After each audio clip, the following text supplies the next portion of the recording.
Hi, this is Sebastian KB0TTL. I recently made my first POTA trip which involved air travel and would like to pass on a few tips and tricks that I learned so that you can avoid some of the issues that I encountered. I was taking a trip to see family and wanted to bring some ham gear along just in case I would have time to hit a park. Before leaving, I briefly Googled which items I could carry onto a plane and which items I could place in my checked luggage. Unfortunately, what Google said and what the airline actually allowed were two completely different things.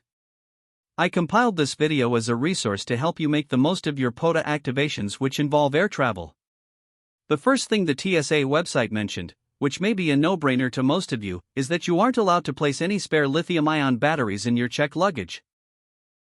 This includes the popular 6 amp-hour batteries such as the Bioenno, which are popular for use on many of the portable HF rigs.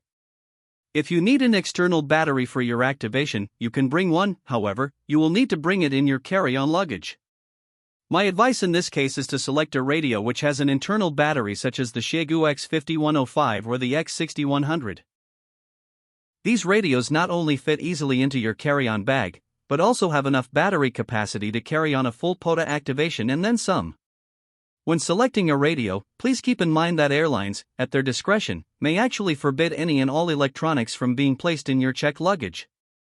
I was flying American Airlines and found this out the hard way. For my activation, I brought my Xiegu X5105 along.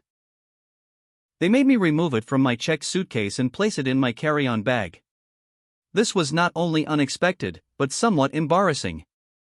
For these reasons, you should always place whatever radio you are taking into your carry-on bag.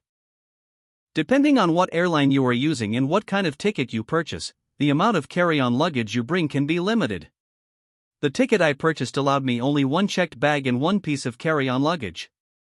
The carry-on bag had to fit under the seat in front of me or in the overhead bin. For this reason, I was limited to a smaller radio like the X5105 that I had brought. Other things to consider are antennas. Fortunately, antennas can typically be placed in your checked luggage. Collapsible antennas such as the 17-foot telescopic whip, ultra-portable antennas such as a Comet toy box, and end-fed wire antennas make the best choices.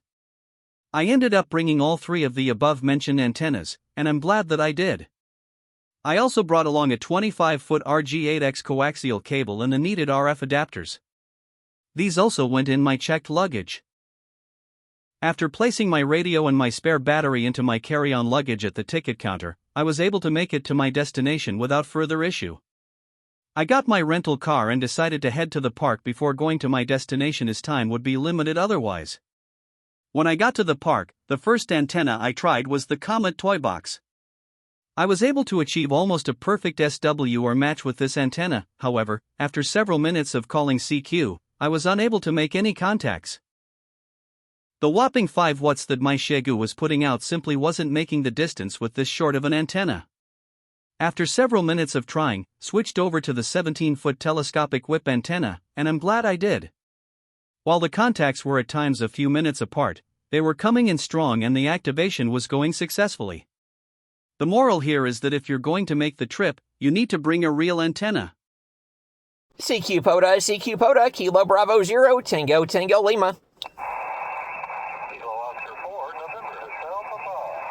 Kilo Oscar 4, November Hotel Papa.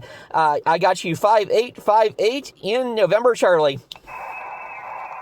Roger, Sebastian. Thank you for the 58. I've got you the 53 in Alpha Lima.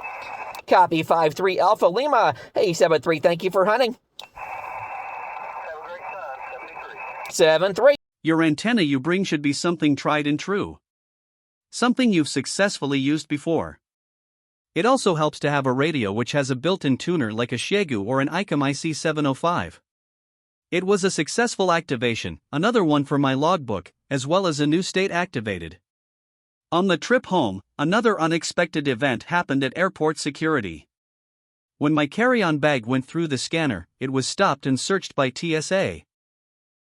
As the TSA lady was explaining to me that the bag would need to be searched, I immediately told her that I suspected the item in question would be my radio. Sure enough, she reached into the bag and out came the Xiegu. She then proceeded to wipe the radio down with some kind of wipe which tested the radio for some kind of residue. Of course, it came back negative and I was able to proceed home with the radio. I asked the lady how the radio ended up prompting the search. She stated that the reason was none other than the scanner picked up a big metal object, so they had to investigate. Yes folks, if you bring a ham radio with you on a plane, be prepared to explain what a ham transceiver is to the TSA. It can make for an interesting yet short conversation. Well folks, that's just about all there is to it.